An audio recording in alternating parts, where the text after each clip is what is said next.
All right, what's up, you guys? This is Devin from CenturyFX Studios, and we're back with another video. Today, we're going to be talking about just a quick list of tips to get you guys the best prom pictures. Now, people are going to be taking prom pictures whether they have a cell phone level's worth of photography, or they're a mom or a dad who doesn't have any experience with photography, all the way up to the people who have DSLRs, full pro cameras, mirrorless cameras, so on and so forth. So I'm going to be talking about cell phones, and I'm also going to be talking about full frame DSLRs or full size photography cameras.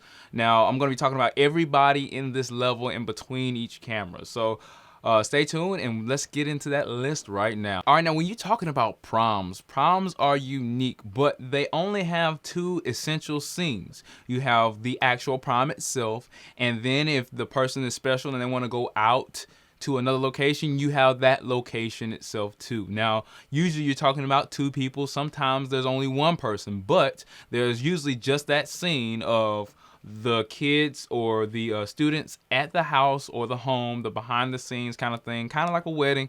And then you have the scene at the school or whatever event location that you want to be in, whether it be a mall, not a mall, but a hotel or any kind of fancy place where the prom takes place. Now, usually if someone likes, pro photographer like me, they're going to be hired to take pictures at the house, between the scenes kind of thing, getting ready, corsages, any kind of different little element that screams prom in any kind of social media.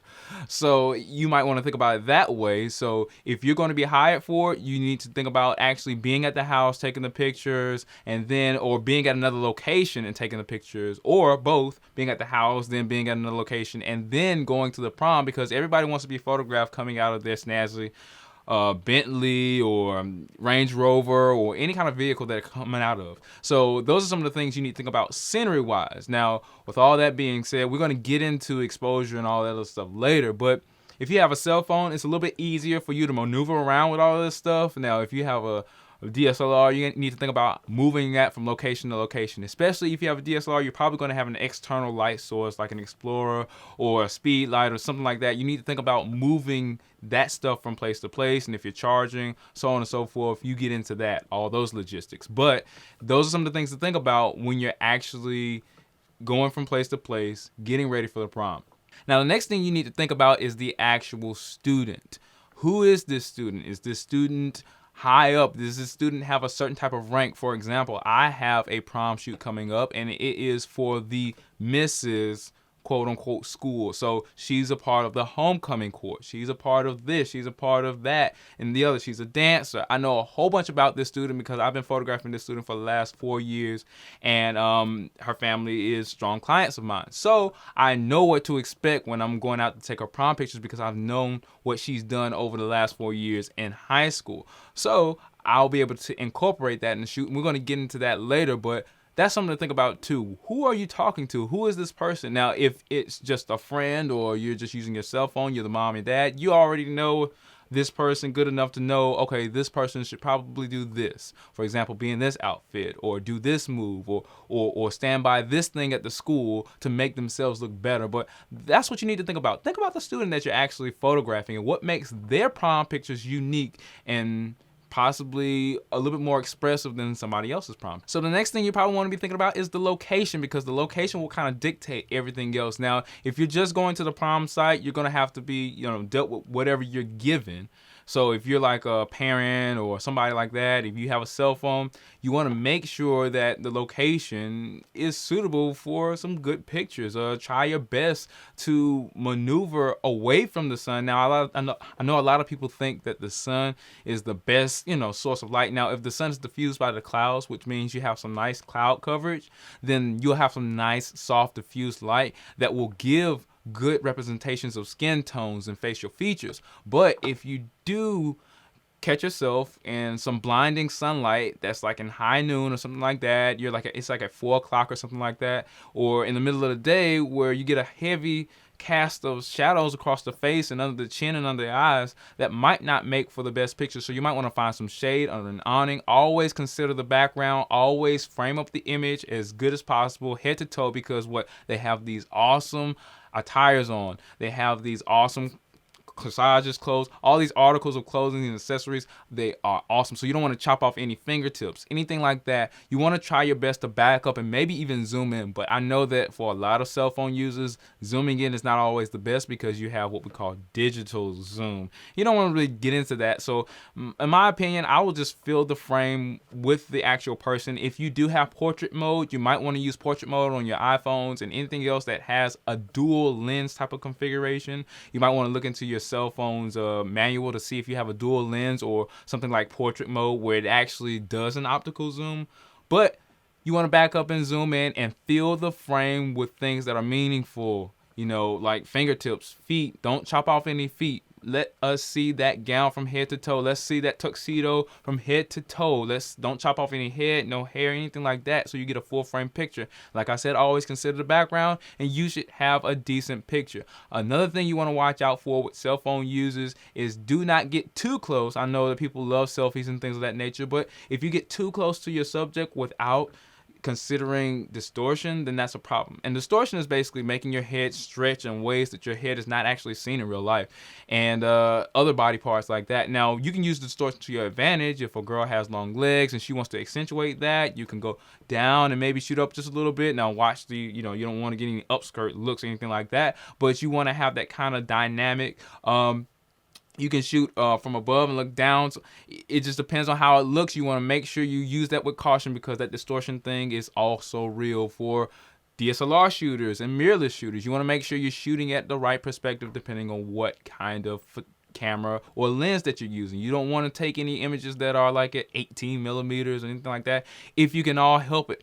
You want to always try to take it somewhere around 40 millimeters or more zoomed out, 40 millimeters, 50, 85, maybe 100, maybe 200, depending on what kind of lens you got, what kind of sensor you got, and what kind of space you got. You always want to get the most flattering features out of your clients or friends or whoever you're taking for this prom adventure. Now, one other thing that you want to look out for is the outfits. What's so special about this outfit? Is it that they have a long, stretching outfit? You know how the ladies like to have a long, almost wedding dress type of, outfits. You want to encapture all of that, encapsulate all that in the image. If the guy needs to wrap it, or the girl or whoever they're with needs to wrap that dress around to make sure it looks nice and make sure it is seen the way the designer of that dress would want that dress to be seen. Don't chop anything out. Don't be like, oh, well, the dress is too long anyway. Try your best to back up and maybe zoom in or back up and try to get as much in that dress as possible. And if you're going to do a cropped up shot where it's just torso up, do torso up.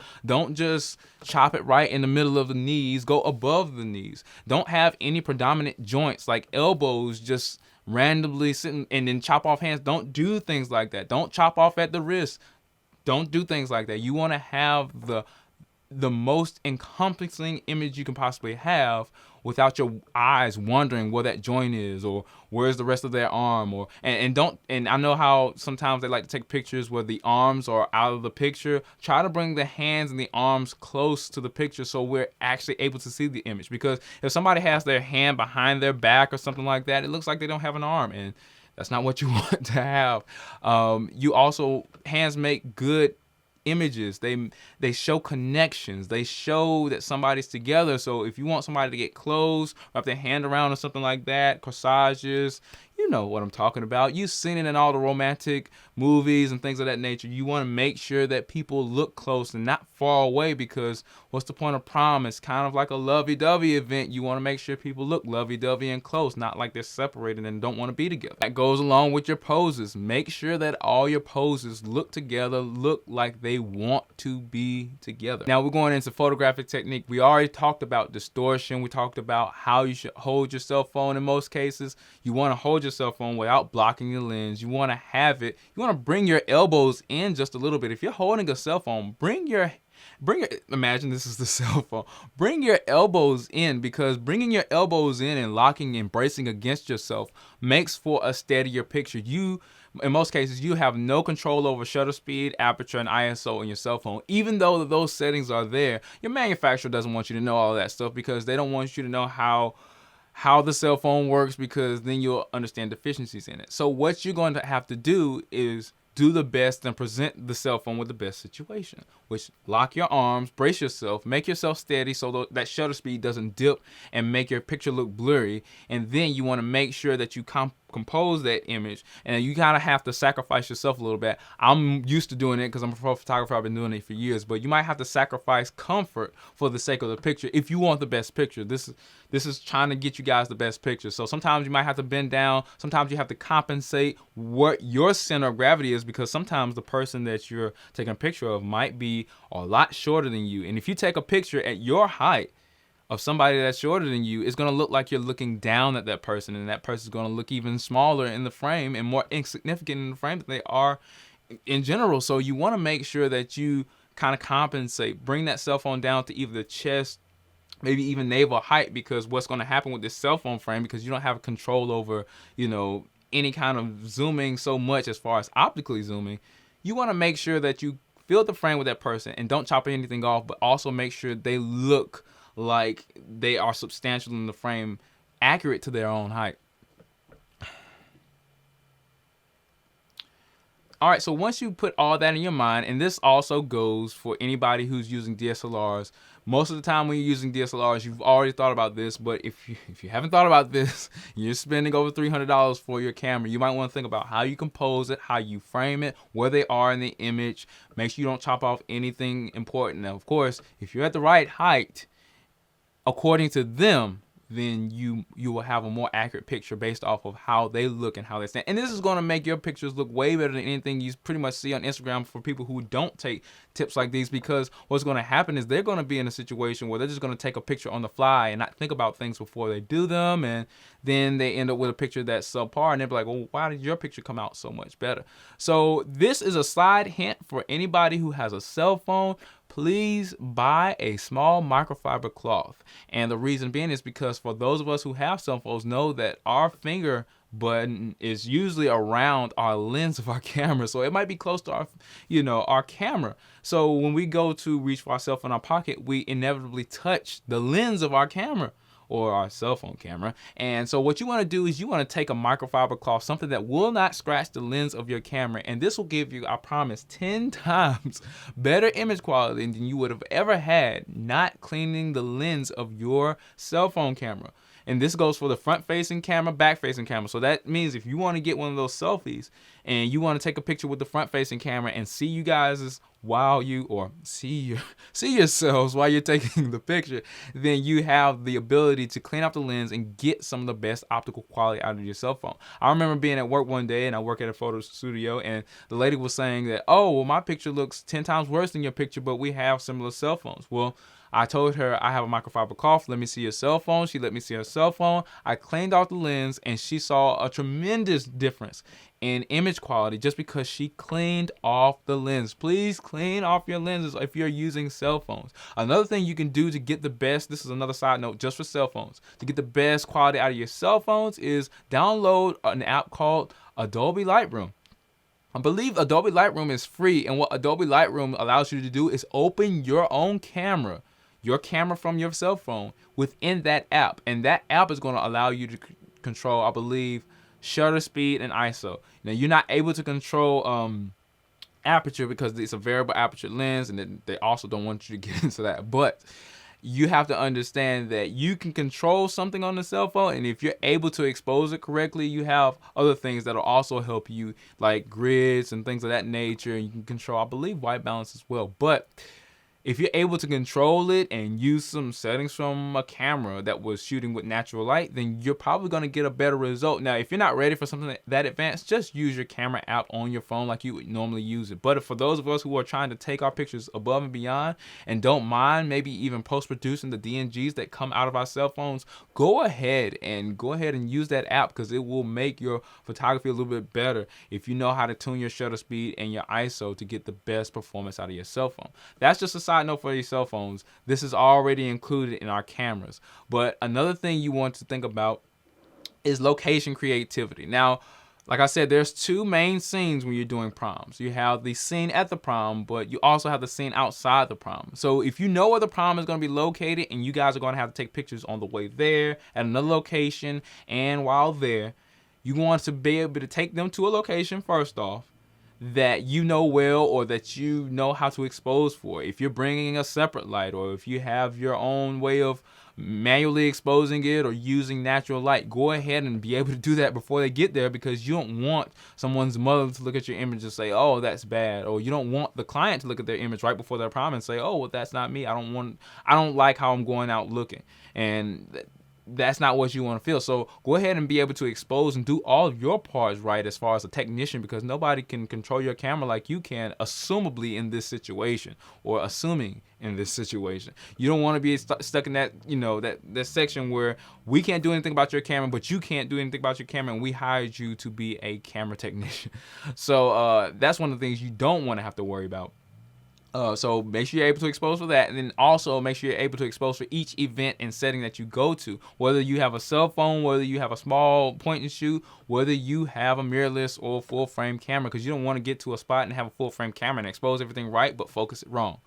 So don't get all up into gear and say, oh, I want to shoot everything at 1.2. Well, don't shoot everything at 1.2 and get back home and realize everything's out of focus. That's for my advanced photographers who know what I'm talking about when you're using highfalutin prime lenses that I love to use myself, but I will shoot at 2.8 quick if I know that I'm getting something out of focus, just because I want to shoot at 1.2 and get a blurry bokeh and a nice bokeh, especially if I'm shooting with the Canon 1.2. But that's another story. Now, when you're going to your locations, you have to understand how much space you have, how many people are already going to be there. There's so many different variables once you leave from that private location. Even if you're at a private location like a park or something like that, or public park or something like that, and you're just trying to get some privacy just with your client, or you and your friend are out there with a cell phone, there's a different location atmosphere that you have to worry about when you get to the prom, because once you get to the prom, there's a whole bunch of people with a whole bunch of cars who are looking good and want to take a picture with you, but you're going to have to think objectively. Of course, especially if you're their friends, or they know you have a big camera and you don't know anybody at the school, they're going to want you to take a picture of them too, and they want to. All this stuff is going around and going about in your head, and you have to be able to silence everything at a certain point and have everything situated. Now, professional photographers who are already used to this know how to handle it. But if you're not a pro photographer and you're not used to shooting proms, there's gonna be a whole bunch of people around. There's gonna be limos. There's gonna be a whole bunch of people who want attention, a lot of noise, a lot of festive feelings going on. So when you think about all of that, you have to know your location, know what's the best location to shoot at, know what's gonna make them look better, make them feel good. If somebody else wants to jump into the picture, know how to take their picture, especially if you're using a DSLR. If you're using a DSLR, you're going to have to stop it down, which means go from a f2.8, which you probably were at when you were at the park or whatever, and then you want to go to a f7.1, f8 to get everybody in focus in the picture. Your dynamics change. Now, with the cell phone, you don't have control over that. You have to get what the cell phone gives you, but you have to think of the dynamics that you're dealing with. If you have a light source, you need to know where that light source is. You need to know where it's safe, that nobody runs over it, runs into it, gets hurt or anything like that. Know that your modifier won't knock it down if you got a big softbox and it's windy outside. There's a whole bunch of different liable things that you have to worry about. If you're using a beauty dish or anything that's small, make sure that it's not feathering the light too much, that everybody can get lit in that image if you're using an external light source. There's a whole bunch of things that you're thinking about. RAW versus JPEG for those of you who are using advanced cameras, all these things to think about. But when you get on location, it's definitely a different beast than when you're in the midst of working with a singular client, or you're just a friend taking pictures with a cell phone. It is a totally different beast when you get out there with all the other people. Also, if you're a professional photographer or somebody who wants to, do this professionally or gets money for it, always have your cards on you, because in that prom, they were like, okay, well, my sister goes to prom next year. Let me get your information for all this stuff. So those are a whole bunch of things that you need to balance. But moving on, we have the personality of the person. Now, this goes back to when you're actually out in the field, at a separate location, a park or something like that. Or if you're able to go to the school and take pictures at the school. This is also a good little tidbit, because if you're able to take pictures at the school because somebody's nostalgic and stuff like that, you can go to maybe the side of the school where they like to be at, or if they're a dancer, go to the dance hall and stuff like that and stuff like that. This is typically for graduations, but we have some people who like to take prom pictures around or near the school. Usually it'll be at a park or something like that. So one thing that you want to think about with proms is you want to think about blank surfaces and stuff like that. Sometimes you're at a park where there's a kitty jungle gym and all of this stuff in the background. You don't want that picture in your background. Why? Because they're not kitties anymore. They're probably, high schoolers going off to college. You want to get a blank canvas kind of thing going on in the background. You want to be able to get solid colors. This is how I like to shoot. You want to make sure that you have a solid background, greenery, just shrubs and just lush greens, because it's springtime. You want to see that in the picture. You want to see springtime in the background and nothing distracting from the client. So if the client has a bright dress, you might want to come to a darker situation where this contrasts that bright dress or something like that. Or same thing with the guy. Or if you have a location that has a body of water and you won't get in trouble for shooting prom pictures with a body of water, make sure that body of water is seen. So you want to get a wide angle lens and maybe use your rule of thirds to put them on a rule of thirds or something like that. Maybe change your horizon line. Make sure maybe not have the horizon line in the center of the image. Maybe have it a little bit lower or a little bit higher and engulf the image in your scene. So it's a creative scene, not just a picture somebody took out in the park. So again, we're going to be using those tips for not chopping off finger parts, having deliberate frames. Everything in the frame matters, from the edges to the sides, making sure that you have everything exposed and lit correctly. This talks about going back into doing the stuff before you actually get the clients out there doing it. I say clients, but they could be your friends, something like that. But you get them in a location where maybe there's shade and maybe you are able to use HDR on your phone to liven them up. Or if you're going to take your images into post, which a lot of people do nowadays, even if they have a cell phone, and bring the exposure back on the face. Now, if you're not able to do it with your camera phone, then just go ahead and use the sun. I guess it's decent, and a lot of people like that look. But at the same time, to get the most flattering look, the most soft light, try to come out when the clouds are diffusing the sun or covering the sun, and get a nice bounced light, or maybe even bring a reflector outside if you don't have the means that us full frame, full body camera people have, like strobes and flashes and stuff like that. Those are all things to make your images better. And next thing you want to think about is personality. What's the personality of the people that you're photographing? If you're photographing somebody who has a playful personality, what can you do to evoke that playful personality? Or is it already there? Does this person like their car in their images? What about the car images? What do they want to be inside the car? Do they want to show off the car? How wide do you need your shot if they want to show off the car? What do you want to chop off when the car is seen? What about this personality is going to encompass prom and creativity only to this person or multiple people? And if they've been together for a long time, what pictures that you want to show? If they haven't been together for a long time and they're just friends, what kind of pictures will you take? Or are they going to be back-to-back images, more stereotypical images of just friends? Or do you want more candid shots of people? And how would you get those candid shots? How are you focusing? And is your shutter loud? Is your shutter soft for people who have mirrorless cameras who can cut off their shutter completely? How evasive are you going to be when you're taking from shot to shots? When are you going to take the behind the scenes shots? Are you going to take behind the scenes shots? These are all questions that go through at least my mind when I'm taking all these things to make their prom album look unique. Another thing is props, corsages, anything, ties, anything. Maybe they're wearing a class ring. Maybe they're wearing something that makes their suit or dress unique. Show that off. Get a macro lens. Pull a macro lens out and then really go to 2.8 or something like that. But you really have to understand what you're doing, who you're doing it for, things of that nature. Also, for those of us who are, this is more for the advanced photographers or people who have DSLRs, mirrorless cameras. Equipment. Do you want to go heavy equipment? Do you want to go light equipment? Do you want to bring an external light source? Because that's another responsibility. How are you going to light them? Short loop, broad lit, Rembrandt. These are things that you want to think about too. Soft light, a relatively hard but shaping light like a beauty dish. Or like I said, with soft light, what do you want to go with? A big softbox like I have here, the 47-inch Godox softbox, which I highly recommend, which is only $33-40.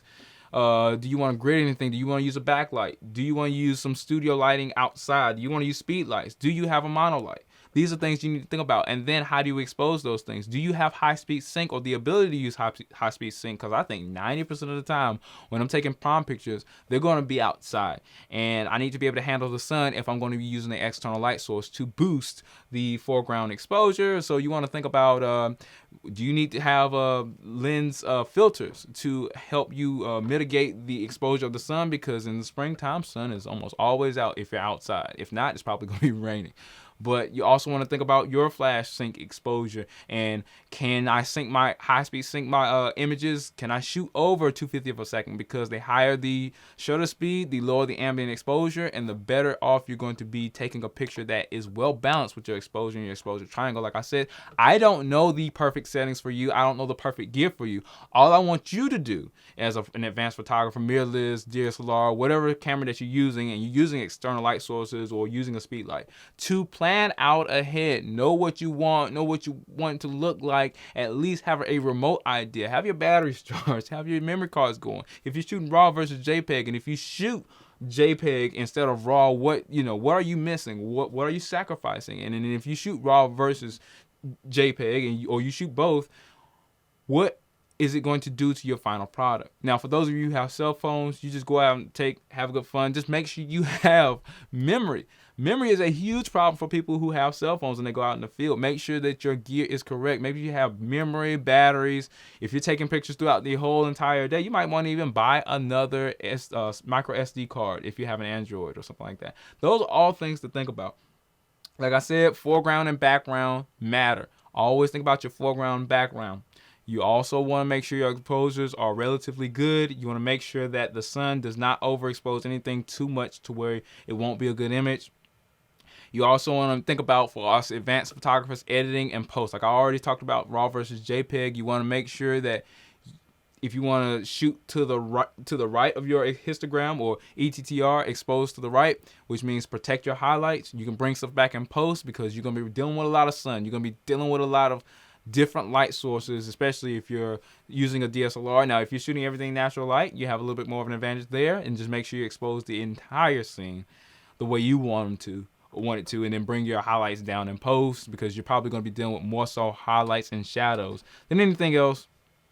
And that's pretty much it. One of the biggest things, guys, bring that microfiber cloth if you're going to be shooting with your cell phone, front-facing or back-facing camera. Learn where your front-facing camera is. Learn where your back-facing camera is. And clean it off pretty much after every single shot you take, because this will make your image quality go up 10 times, tenfold. If you have never cleaned your camera, cell phone camera, if you've never cleaned even your camera lens, for those of you who are using mirrorless or DSLRs, clean those camera lenses, because when the sweat and the heat and all this other stuff make your lenses start to fog up and stuff like that, and you start touching your lenses, or you make sure you clean them pretty much. I clean them pretty much before and after every event, or at least right before every event, so I know that they're clean and that I'm not losing image quality. For those of us who spend hundreds and sometimes thousands of dollars on lenses, it'll be a shame if you did not have clear images just because your lenses were dirty.